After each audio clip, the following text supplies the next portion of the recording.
This wolf became pregnant with the Wolf King's child, but was mercilessly abandoned by the wolf pack because she was not the Wolf Queen. So the fact that she carried the Wolf King's offspring in a monogamous wolf pack society would never be accepted. Moreover, the official Wolf Queen was also pregnant at the time. So in the end, with the Wolf King's tacit approval, the mother wolf Cedar was driven out of the pack. Being pregnant without the protection of the wolf pack, obtaining food became extremely difficult for her. So Cedar could only scavenge for carrion left behind by other predators on the beach. Meanwhile, the equally pregnant Wolf Queen had already found a reliable and secluded tree hollow to prepare for giving birth.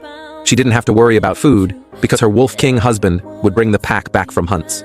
But Cedar has yet to find a suitable place to nest. She still spends each day exposed to the elements, with no shelter to call her own and no one to turn to. After a storm passed, Cedar came to the beach early, hoping to find animal carcasses washed up by the waves to satisfy her hunger. Soon, she caught the scent of fresh meat. It was a sea otter that had just died, appearing to be left over from another predator's kill, but Cedar was in no position to be picky. However, before she could eat more than a few bites, the true owner of the prey appeared. It was none other than the Wolf King from her former pack, and also the father of her child. But facing the pregnant mother wolf carrying his own offspring, the Wolf King had no intention of sharing the prey with her. He needed to bring the remaining food back to his own Wolf Queen, so Cedar could only carefully pick up a tiny piece of meat and silently depart. 3 months later, the Wolf Queen successfully gave birth to 2 cubs. After observing that the surroundings were safe, the 2 little wolves stepped out of the tree hollow for the first time. Now, they were still very weak. If discovered by other predators, they would likely be eaten as prey, so the Wolf Queen had to stay constantly by the cubs' side, while her Wolf King husband would bring them the food they needed every day. Mother wolf Cedar also successfully gave birth to cubs, but in order to find food, she had to frequently leave her cubs in the den and venture out alone. Cedar hadn't found food for a whole day now. If this continued, she would not only be unable to keep her newborn cubs alive, but survival for herself would also be difficult.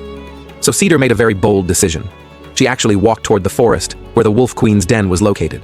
At this moment, the Wolf Queen's cubs were still playing outside the den, completely unaware of the danger nearby.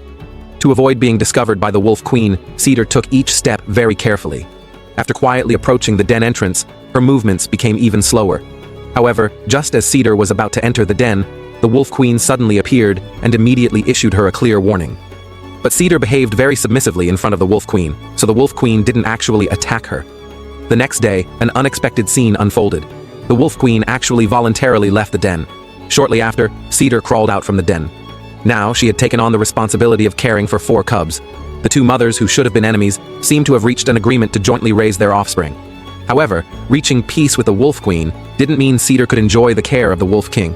Soon she would understand just how cruel the hierarchy system in the wolf pack truly was.